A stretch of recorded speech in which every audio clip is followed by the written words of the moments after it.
दोस्तों सबसे बड़ी खबर, जी हाँ सबसे बड़ी खबर ये है, आपके आगे ये देख लीजिए। हमास इस वक्त जो है ईरान में मौजूद है, यानी हमास के जो लीडर हैं इस्माइल हानिया, उन्होंने किसी अरे गैरे से नहीं, ईरान के जी हाँ सुप्रीम लीडर से मुलाकात कर ली है। अब क्या कुछ होने वाला है ये बता नहीं सकते, लेकिन ये तस्वीर बहुत कुछ बयान कर रही है। ये तस्वीर चीख चीख कह रही है कि जंग ख़त्म नहीं होने वाली है। इस्माइल हानिया से जुड़ी हुई खबर आपको गाज़ा से दूं तो IDF ने, इजराइल डिफेंस फोर्सेस ने इस्माइल हानिया के घर पर गाज़ा में हमला कर दिया। कहा जा रहा है कि घर पर उस वक़्त ना इस्माइल हानिया थे, ऑफकोर्स वो नहीं थे, और ना उनका परिवार था। बहरहाल घर तो पूरी तरह से तबाह हो गया है। हमास के दूसरे लीडरों को भी काफ़ी नुकसान पहुंचा है, सैकड़ों हमास के लड़ाके मारे गए हैं।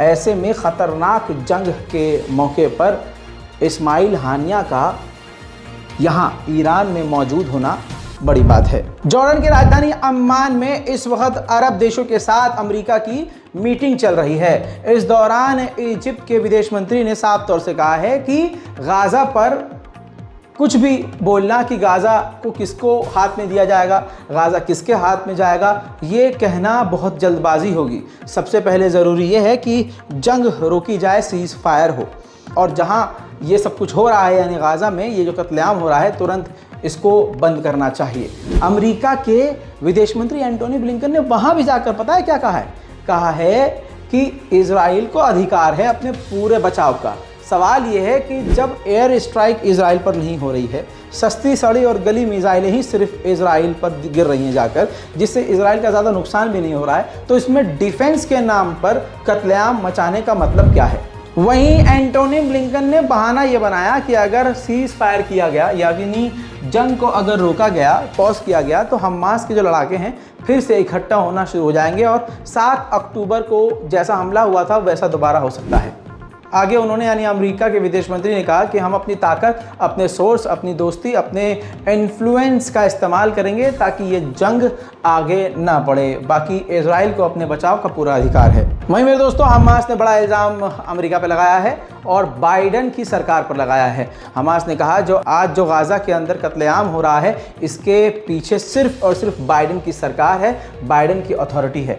वही ये चाह रहे हैं कि कत्लेआम हो, वही ये चाह रहे हैं कि इजराइल का कब्जा गाज़ा पर हो। वहीं गाज़ा की अथॉरिटी ने कहा है कि 2200 से ज़्यादा लोग अभी भी मलबे के नीचे दबे हुए हैं और लगभग 12 से 1300 उनमें सिर्फ बच्चे हैं जिनको निकालने की कोशिश की जा रही है। मेरे दोस्तों, इसके अलावा इजराइल को आप क्या समझ रहे हैं, वो तो पूरी तरह से हैवानियत दिखा रहा है, दुनिया देख रही है। ये देखिए, अल नस्र हॉस्पिटल के सामने हमला किया है। कल मैंने बताया था कि इजराइल ने 3 बड़े अस्पतालों के सामने हमला किया जिसमें नरसंहार हुआ है, और अब अल नस्र अस्पताल के बाहर। अब आप कहेंगे इसमें नया क्या है? नया ये है मेरे भाई, अल नस्र हॉस्पिटल जो है वो बच्चों का अस्पताल है जहां ये खतरनाक हमला इजराइल ने किया है। कोलंबिया और वेनेजुएला, इन 2 देशों ने एक साथ इजराइल के खिलाफ बयान दिया है। कहा है कि ये तो गैर कानूनी अंतर्राष्ट्रीय कानून का उल्लंघन है जो अस्पतालों को निशाना बना रहा है और अस्पतालों के बाहर इजराइल हमला कर रहा है।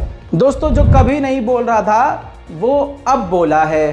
बेगैरत UAE अब बोला है कि अमेरिका को प्रेशर बनाना चाहिए कि जल्द से जल्द जंग ख़त्म हो जाए और अमेरिका को दबाव बनाना चाहिए इजराइल पर, ये जो गाज़ा के अंदर जो कुछ भी हो रहा है तुरंत नॉर्मल हो। IDF ने बड़ा बयान दिया है। इजराइल की फोर्स कह रही है, एयरफोर्स कह रही है कि हमने अपनी ताकत को, हवाई ताकत को अभी बचाया हुआ है, क्योंकि हम जानते हैं कि हिजबुल्लाह कुछ कर सकता है।